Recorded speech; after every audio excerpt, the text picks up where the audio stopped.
Friends, ಎಲ್ಲರಿಗೂ ನಮ್ಮ ಅಮ್ಮನ ಅಡುಗೆಗೆ ಸ್ವಾಗತ. ನೀವೇನಾದರೂ ಫಸ್ಟ್ ಟೈಮ್ ನಮ್ಮ ಚಾನೆಲ್ನ ನೋಡ್ತಾ ಇದ್ದೀರಾ, ನಮ್ಮ ಅಮ್ಮನ ಅಡುಗೆ ಚಾನೆಲ್ನ ಸಬ್ಸ್ಕ್ರೈಬ್ ಮಾಡ್ಕೊಳ್ಳಿ, ಹಾಗೆ ಪಕ್ಕದಲ್ಲಿ ಬರುವ ಬೆಲ್ ಐಕಾನ್ನ ಕ್ಲಿಕ್ ಮಾಡ್ಕೊಳ್ಳಿ.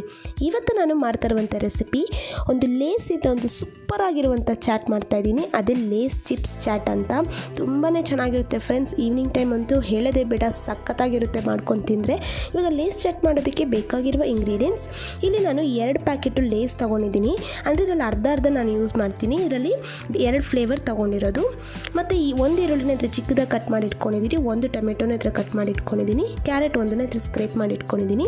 ಇಲ್ಲಿ ನಾನು ಮಸಾಲ ಕಡಲೆ ಬೀಜ 1/4 ಕಪ್ ತೊಗೊಂಡಿದ್ದೀನಿ, ಸೇವ್ ಬಂದು 1/4 ಕಪ್ ತೊಗೊಂಡಿದ್ದೀನಿ, ಪೆಪ್ಪರ್ ಪೌಡರ್ 1/4 ಟೀ ಸ್ಪೂನ್, ಅಚ್ಕಾರದ ಪುಡಿ 1/2 teaspoon, chaat masala 1/4 teaspoon ಅಷ್ಟು ತೊಗೊಂಡಿದ್ದೀನಿ.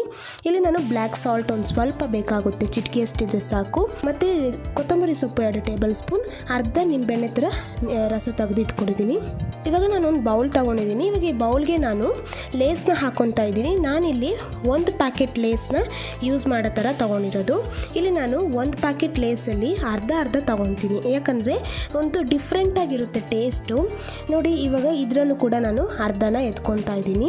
ನಿಮ್ಮ ಮನೇಲಿ ಎಷ್ಟು ಜನ ಇದ್ದಾರೆ ಆ ಥರ ನೋಡಿಕೊಂಡು ಕ್ವಾಂಟಿಟಿ ನೋಡ್ಕೊಂಡು ಮಾಡ್ಕೋಬೋದು.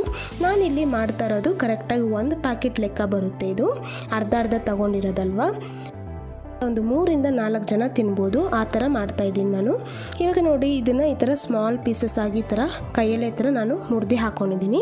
ಇವಾಗ ಇದಕ್ಕೆ ನಾನು ಈರುಳ್ಳಿನ ಹಾಕ್ಕೊತಾ ಇದ್ದೀನಿ. ಚಿಕ್ಕದಾಗಿ ಕಟ್ ಮಾಡಿರುವಂಥ ಈರುಳ್ಳಿ, ಟೊಮೆಟೊ 1 ಚಿಕ್ಕದಾಗಿ ಕಟ್ ಮಾಡಿರೋದು, ಕ್ಯಾರೆಟು 1ನ ಈ ಥರ ಸ್ಕ್ರೇಪ್ ಮಾಡಿ ಹಾಕ್ಕೊಂಡಿದ್ದೀನಿ, ಕೊತ್ತಂಬರಿ ಸೊಪ್ಪು ಕೂಡ ಈ ಥರ ಚಿಕ್ಕದಾಗಿ ಕಟ್ ಮಾಡಿ ಹಾಕ್ಕೊಂಡಿದ್ದೀನಿ. ಇಲ್ಲಿ ನಾನು ಕಾಳುಮೆಣಸು ಪುಡಿ, ಅಚ್ಕಾರದ ಪುಡಿ, ಚಾಟ್ ಮಸಾಲ ಹಾಕ್ಕೊಂಡಿದ್ದೀನಿ, ಬ್ಲ್ಯಾಕ್ ಸಾಲ್ಟ್ನ ಹಾಕ್ಕೊಂಡಿದ್ದೀನಿ. ಬ್ಲ್ಯಾಕ್ ಸಾಲ್ಟ್ ಹಾಕೋದ್ರಿಂದ ಟೇಸ್ಟು ಚೆನ್ನಾಗಿರುತ್ತೆ.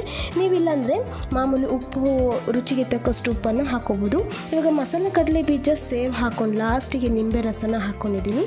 ಇಷ್ಟೆಲ್ಲ ಹಾಕಿದಾದ್ಮೇಲೆ ಚೆನ್ನಾಗಿ ಮಿಕ್ಸ್ ಮಾಡ್ಕೋಬೇಕು. ನಾವು ಇಲ್ಲಿ ಬ್ಲ್ಯಾಕ್ ಸಾಲ್ಟ್ ಹಾಕಿರೋದ್ರಿಂದ ಟೇಸ್ಟು ಚೆನ್ನಾಗಿರುತ್ತೆ. ಮತ್ತು ಜಾಸ್ತಿನೂ ಉಪ್ಪು ಹಾಕೋಕ್ಕೆ ಹೋಗಬೇಡಿ, ಯಾಕಂದರೆ ಇದರಲ್ಲಿ ಆಲ್ರೆಡಿ ಚಿಪ್ಸಲ್ಲಿ ಸಾಲ್ಟ್ ಇರೋದ್ರಿಂದ ನೋಡಿ ಹಾಕ್ಕೊಳ್ಳಿ. ನೋಡಿ, ಇವಾಗೆಲ್ಲ ಹಾಕ್ಕೊಂಡು ಚೆನ್ನಾಗಿ ಇದೇ ಥರ ಮಿಕ್ಸ್ ಮಾಡಿಕೊಂಡ್ರೆ ಲೇಸ್ ಚಾಟು ರೆಡಿಯಾಗಿದೆ ಫ್ರೆಂಡ್ಸ್. ಎಷ್ಟು ಬೇಗ ಮಾಡ್ಕೋಬೋದಲ್ಲ. ನಮ್ಮ ಮನೇಲಿ ಏನಾದರೂ 1 ಪ್ಯಾಕೆಟ್ ಲೇಸ್ ಇದ್ದರೆ ನಾವು ಈ ಥರ ಬೇಗ ಕ್ವಿಕ್ಕಾಗಿ ಮಾಡ್ಕೋಬೋದು. ನಾವು ಈವ್ನಿಂಗ್ ಟೈಮ್ ಸ್ನ್ಯಾಕ್ಸ್ ಆಗಿ ಕೂಡ ಮಾಡ್ಕೋಬೋದು. ನೀವು ಮಕ್ಕಳಿಗೆ ಈ ಥರ ಎಲ್ಲ ಮಾಡಿಕೊಡಿ, ತುಂಬಾ ಇಷ್ಟಪಟ್ಟು ತಿಂತಾರೆ. ಮಕ್ಕಳಲ್ಲ, ದೊಡ್ಡವರು ಕೂಡ ತುಂಬಾ ಇಷ್ಟಪಟ್ಟು ತಿಂತಾರೆ, ಅಷ್ಟು ಚೆನ್ನಾಗಿರುತ್ತೆ ಟೇಸ್ಟು. ಇವಾಗ ನಾನು ಸರ್ವಿಂಗ್ ಬೌಲಲ್ಲಿ ಹಾಕ್ಕೊತಾ ಇದ್ದೀನಿ. ನೋಡಿದ್ರೆಲ್ಲ ಎಷ್ಟು ಕ್ವಿಕ್ಕಾಗಿ ಮಾಡ್ಕೋಬೋದು ಅಂತ. ನೀವು ಕೂಡ ಮನೇಲಿ ಒಂದ್ಸತಿ ಟ್ರೈ ಮಾಡಿ, ಹೇಗೆ ಬಂತು ಅಂತ ಕಮೆಂಟ್ ಮಾಡಿ. ಹಾಗೆಯೇ ನಮ್ಮ ಅಮ್ಮನ ಅಡುಗೆ ಚಾನಲ್ನ ಸಬ್ಸ್ಕ್ರೈಬ್ ಮಾಡ್ಕೊಂಡಿಲ್ಲ ಅಂದರೆ ಸಬ್ಸ್ಕ್ರೈಬ್ ಮಾಡ್ಕೊಳ್ಳಿ, ಪಕ್ಕದಲ್ಲಿ ಬರುವ ಬೆಲ್ ಐಕಾನ್ನ ಕ್ಲಿಕ್ ಮಾಡ್ಕೊಳ್ಳಿ. ನಿಮ್ಗೆ ಇದೇ ಥರ ರೆಸಿಪೀಸ್ ಏನಾದರೂ ಬೇಕು ಅಂದರೆ ಕಮೆಂಟ್ ಮಾಡಿ, ನಾವು ಮುಂದಿನ ವೀಡಿಯೋದಲ್ಲಿ ಅಪ್ಲೋಡ್ ಮಾಡ್ತೀವಿ. ಈ ವಿಡಿಯೋ ನೋಡಿರುವ ಎಲ್ಲ ವೀಕ್ಷಕರಿಗೂ ಧನ್ಯವಾದಗಳು.